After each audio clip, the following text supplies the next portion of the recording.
Thanks so much, everyone, and welcome back. It is liberating. It is refreshing to connect with you on a consistent basis. Now, I had a lovely little, and I stress the word little, conversation with just a fantastic person this morning. And that fantastic person is my inner child.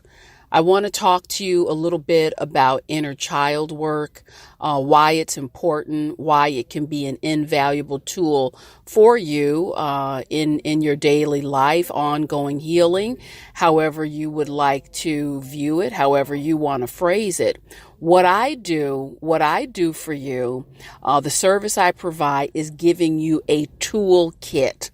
And if you listen to the program consistently, what you're going to have is a vast reservoir, a reserve of tools. And depending on what you're going through, what the situation is, you can just go in your toolkit and find the appropriate tool to aid and support you. And what I like about the toolkits that I give, these toolkits work both ways. If you are in a joyful pocket in your life, the tools I'm giving you will enhance joy. Okay, so they're tools for all seasons. If you dip and if you get a little bit down, my tools that I'm sharing with you, they will lift you back up, get you on track. Now, if you mess around and it happens, we fall into the rabbit hole, I have heavy duty tools that will come and get you out of there too. This is self-health, folks. I'm promoting self-health. Take control of your mind, body, and spirit. Back to the inner child work. Here recently, someone pulled a stunt. It was passive aggressive. It was nasty, dark, and it was unnecessary. Now, here's the thing about inner child work. The intellectual, fully grown adult within me that's generally running the show could easily sit down and intellectually say, well, this person clearly has some challenges. It's very obvious. Don't take that on. You need to just move along. That's the intellectual part. However, oftentimes, depending on what the trigger is, the inner child is the one that will begin to either throw the tantrum, get upset, get sad. And so we want to go to root cause. And what this individual did, it was a trigger for the exact type of emotion that I felt many times. I have felt that emotion many times growing up, a sense of unfairness, not being right, not being valued and validated. So it was a passive aggressive move, but it triggered not the adult who's doing fine on cruise control. It triggered the inner child. You see what I mean? When the inner child is triggered, you don't deal with the adult. You bypass. You may understand it intellectually, but that inner child is kicking up. That's where the emotion is coming in. I don't know. Sometimes the inner child may be 7. Sometimes the inner child may be 8, 9, 10. Depends. You know your inner child better than I. But in this particular case, and I'll just give you a snapshot of how I do my inner child work. I just got myself to a quiet, centered, grounded place, and I closed my eyes. And I really set the scene. I see myself as I am now, the adult, talking to myself at a point in time between 7 and 8 years old. And I'm sitting in a chair. The visual is I'm in a chair and my inner child is there in a chair.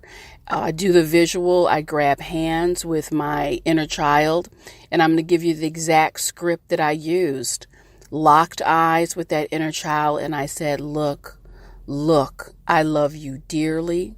I love you dearly. And you and I both know, we made an agreement. You're not going to let anyone or anything steal your sunshine. That belongs to you, kid. That belongs to you, kid. And inevitably, the inner child puts a big smile on her face. And then I have the visual of my inner child just holding a beautiful ball. It looks like a ball of sunshine, and just putting that ball of sunshine right back in the sky. And I send her off to play. I say, and don't you forget it. You're awesome. Go play. Have an awesome day. And I just, breathe deeply, let that release wash over me. You can do the scripting however you want to do it, but it's very important when it's the inner child that has been triggered. It's very important to don't try to go through your intellect as an adult. Address the inner child. A lot of people say to me, well, I'm not comfortable with it. It feels funny. It can feel whatever it wants to feel. We're talking about self-health and elevation, and we all have to get over that. This is work for you. This is intimate work. This is refreshing work. I'm sharing it with you all for the sake of elevation and healing. It is what it is. I don't have time in my life, and I don't think you do either, to let these little rocks that people throw, if you will, get you down for a whole day or 2 days. Who has that kind of time? With the toolkit, you deal with it in real time. And you go on. I mean, I'm about to get myself some Starbucks hot chocolate, extra whipped cream, and some chocolate syrup on top. That's the kind of situation I'm in right now, because I don't let myself sit with that. So based on what it is, take out the appropriate toolkit. And I tell you, I did my little self-intervention, couple minutes, really felt better, prepared to skip through the day. Now, the other thing that I want to say to you about the inner child work,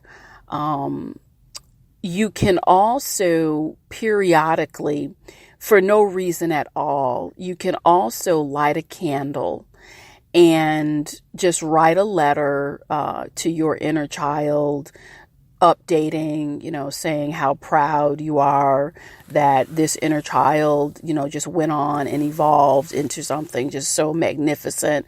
You can do lots of fun and liberating work. And I can tell you that if you feel a certain way or self-conscious about it, it's nothing. It's not like you're going to walk on the street and be carrying a poster. Hey, I'm doing inner child work. Hey, look at me. Stop talking to me. That's not necessary. These are self-health models. I mean, I share because I don't have, at this point in my evolution, my career, I don't have any inhibition about it. This is really about keeping ourselves aligned, keeping yourself on track. I'm likely going to do a part 2 about some different inner child work and techniques that you can do. But I will tell you that your evolution, it's important to own every part of it. And we're on an evolutionary track, and sometimes they will loop over. So there will be times, like I said, those triggers will come in. And we say, okay, that's my inner child looping. You can really slide and glide across the continuum, being in full control. Go back to certain areas in your life. If you need to do emotional cleanup work, you can do all of that. All of that is possible. Just because you don't access your full superpowers, it doesn't mean that they're not there. So I'd like you to tune in. I think I'm going to do a part 2 on this, and I'm hoping you have a wonderful and magnificent and healing and vibrant day, and I'll check in with you soon.